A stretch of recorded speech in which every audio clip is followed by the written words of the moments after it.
屬豬嘅朋友，恭喜你哋！2026年對你哋嚟講叫做暗合太歲。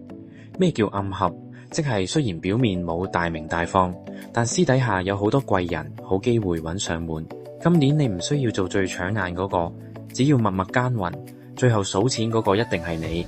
不過火旺之年會令你腸胃比較弱，想知點樣一邊賺錢一邊保持健康？我哋即刻睇睇12個月嘅運勢。正月六合貴人開門紅，人亥六合，開年就有好事發生，可能係舊友重聚，或者係接到一個好輕鬆但回報高嘅任務。2月三合月，才華展現，亥卯未三合，你嘅創意同諗法會得到認同，適合寫 proposal 或者搞創作。3月紅鸞星動，桃花運非常之好，單身朋友容易遇到心儀對象，有對象者感情生活甜甜蜜蜜。4月正沖月份，宜動不宜靜，四害相沖，呢個月會好忙，甚至會有突發嘅出差或搬遷。建議只要主動求變，例如去旅行，就可以化解相沖帶嚟嘅負面影響。5月暗合月，貴人暗助，五害暗合，喺你最需要幫手嘅時候，會突然有人喺背後推你一把，適合處理財務、保險或者係稅務相關嘅事。6月三合合財，穩定增長，財運穩步上揚，適合儲蓄或做長線投資。7月亥月，注意健康，辛亥相害，注意呼吸系統及過敏問題，亦要小心家中長輩嘅健康。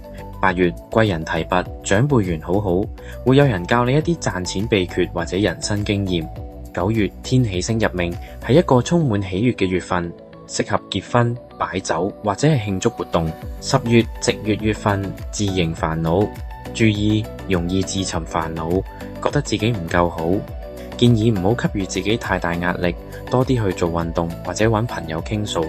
11月水氣回歸，心情變得冷靜清爽，火氣收斂，利於思考同埋規劃明年。12月結算豐收，建議一個平穩嘅收尾。你會發現今年雖然低調，但戶口嘅數字增長得幾理想。建議佩戴虎、刑飾物、人亥六合，能加強你嘅合力，讓你喺面對4月相沖時依然有強大嘅靠山。2026火氣太重，屬豬為水，容易被主乾，多轉黑色、深藍色，能幫你補充能量，保持頭腦冷靜。屬豬人今年嘅成功秘訣係低調，唔好同人爭風呷醋，專注做自己嘅事，貴人自然會喺暗處幫你。屬豬嘅朋友，2026年係你哋滿星發大財嘅一年，記得要保持謙虛同埋開心嘅心境。以上就係2026丙午馬年12生肖嘅詳細月運程啦。如果呢條片對你有幫助，記得點讚、訂閱、分享俾你嘅親友。我係神爺，祝大家2026萬事勝意。我哋下條片見。